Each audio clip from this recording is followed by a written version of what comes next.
Lebanon saat ini sedang terbakar, meskipun telah diumumkan gencatan senjata antara Iran dan Amerika Serikat. Tentara pertahanan Israel terus melakukan pemboman besar-besaran, termasuk di ibu kota negara, Beirut, melanjutkan operasi untuk memberantas kelompok Hizbullah Lebanon.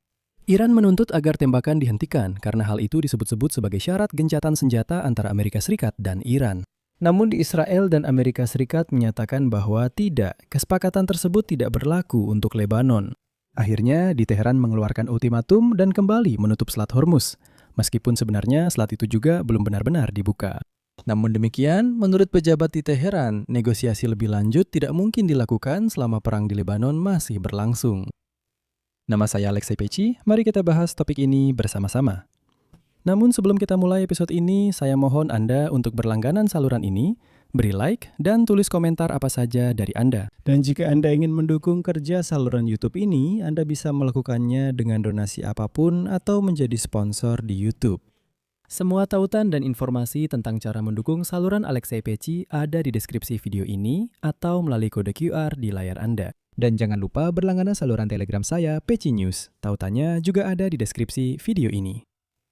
Jadi pada hari Rabu, Israel melancarkan serangan besar-besaran ke selatan Lebanon, meskipun Amerika Serikat telah menghentikan pemboman terhadap Iran dan Pakistan, menyatakan bahwa aksi militer di front ini juga harus dihentikan. Kementerian Kesehatan Lebanon melaporkan pada malam hari bahwa setidaknya 112 orang tewas dan 837 orang terluka akibat serangan tersebut. Serangan tersebut terjadi beberapa jam setelah pengumuman gencatan senjata antara Amerika Serikat dan Iran. Israel menembaki posisi Hizbullah dan memperingatkan penduduk Lebanon Selatan tentang perlunya evakuasi. Semua ini terjadi di tengah ketidakpastian apakah perjanjian gencatan senjata juga berlaku untuk aksi militer Israel terhadap Hizbullah di Lebanon. Israel menyatakan dukungannya terhadap keputusan Presiden Amerika Serikat Donald Trump untuk menangguhkan serangan terhadap Iran selama 2 minggu. Sementara itu, Perdana Menteri Israel Benjamin Netanyahu menegaskan bahwa IDF akan terus melakukan serangan ke Lebanon karena menurutnya gencatan senjata dalam perang dengan Iran tidak berlaku untuk Lebanon. Hal ini bertentangan dengan pernyataan Pakistan yang menjadi mediator dalam tercapainya gencatan senjata dengan Iran, bahwa operasi di Lebanon juga harus dihentikan. Perdana Menteri Pakistan Shahbaz Sharif yang bertindak sebagai mediator dalam konflik tersebut menyatakan bahwa gencatan senjata 2 minggu antara Iran dan Amerika Serikat berlaku di seluruh wilayah termasuk Lebanon.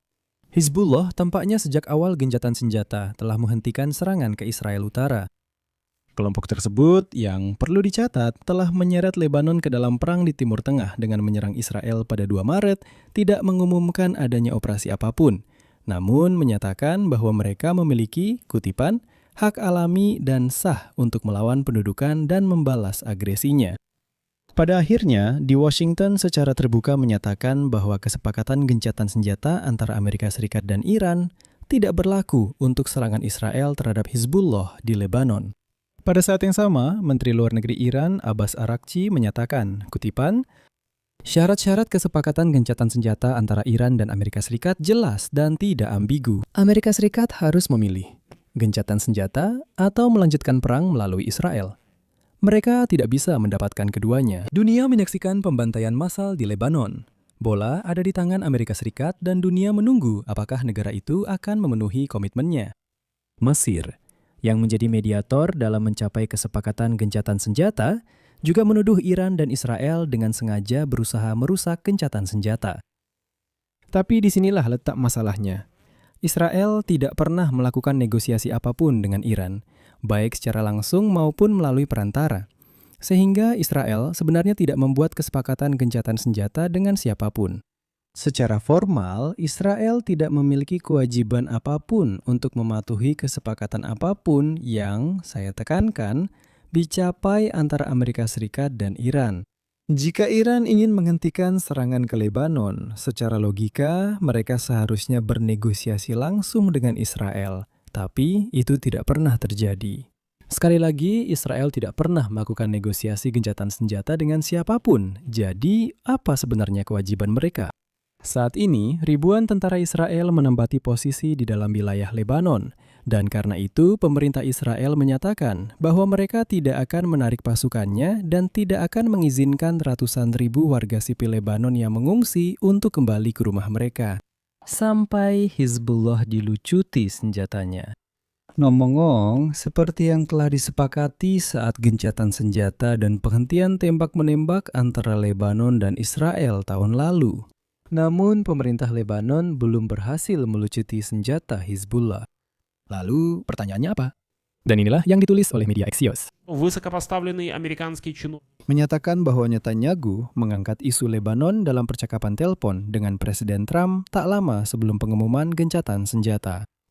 Dalam percakapan telepon tersebut, Trump dan Netanyahu mencapai kesepakatan bahwa aksi militer di Lebanon dapat terus berlanjut. Selain itu, perwakilan AS Serikat menyatakan bahwa saat ini Gedung Putih sama sekali tidak khawatir situasi di Lebanon dapat menyebabkan kegagalan kesepakatan gencatan senjata dengan Iran.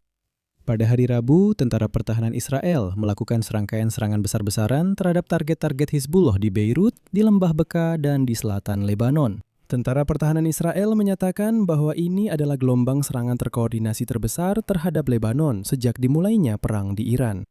Menurut Tentara Pertahanan Israel, dalam serangan tersebut terlibat 50 jet tempur Angkatan Udara Israel yang menyerang 100 pusat komando dan fasilitas infrastruktur militer Hizbullah menggunakan sekitar 160 amunisi. Pada saat yang sama, kantor berita Iran Tasnim melaporkan bahwa Iran akan keluar dari perjanjian gencatan senjata jika serangan terhadap Lebanon terus berlanjut. Kantor berita Fars melaporkan bahwa pada hari Rabu, setelah serangan besar-besaran Israel, kapal tanker minyak yang melewati Selat Hormuz dihentikan. Akhirnya, Iran secara resmi mengumumkan penutupan kembali Selat Hormuz. Menariknya, Perdana Menteri Lebanon Nawaf Salam juga menuduh Israel melanggar gencatan senjata. Administrasi Kepresidenan Lebanon menyebut serangan Israel sebagai pembantaian baru. Tapi sekali lagi, dengan siapa sebenarnya Israel membuat kesepakatan gencatan senjata? Perdana Menteri Lebanon mengatakan bahwa Israel telah melanggar rezim gencatan senjata. Tapi di mana Israel pernah berkomitmen untuk mematuhinya? Di mana? Atau mungkin Lebanon pernah melakukan negosiasi dengan seseorang? Atau bagaimana? Menurut saya, tidak ada negosiasi antara Lebanon dan Israel tentang gencatan senjata. Atau pernah ada? Atau mungkin kita melewatkan sesuatu, dan Perdana Menteri Lebanon Nawaf Salam bisa menceritakan sesuatu kepada kita. Saat ini Teheran secara aktif berusaha menyelamatkan tentu saja kelompok Hizbullah. Karena selama bertahun-tahun kelompok inilah yang membantu Iran meneror Israel. Dan hari ini Menteri Luar Negeri Iran Arakci seharian menelpon semua orang yang dia kenal menuntut agar Israel dipaksa untuk menghentikan tembakan. Bahkan mediator dari Pakistan meyakinkan bahwa entah karena alasan apa, Israel harus berhenti. Selanjutnya, saya akan mengutip pernyataan Perdana Menteri Pakistan. Di beberapa tempat di zona konflik telah terjadi pelanggaran terhadap rezim gencatan senjata yang merusak semangat proses perdamaian.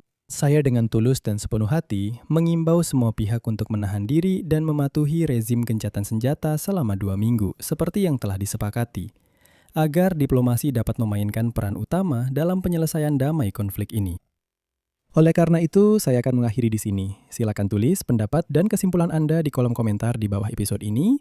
Jangan lupa untuk berlangganan saluran, tekan lonceng, dan jangan lupa untuk menyukai. Jika Anda ingin mendukung kerja kanal YouTube ini, Anda sudah tahu apa yang harus dilakukan. Anda dapat melakukannya dengan donasi melalui kode QR di layar Anda, atau melalui tautan dan informasi rekening di deskripsi video ini. Saya akan sangat berterima kasih atas dukungan apapun dari Anda. Itu saja, jaga diri Anda, sampai jumpa semuanya.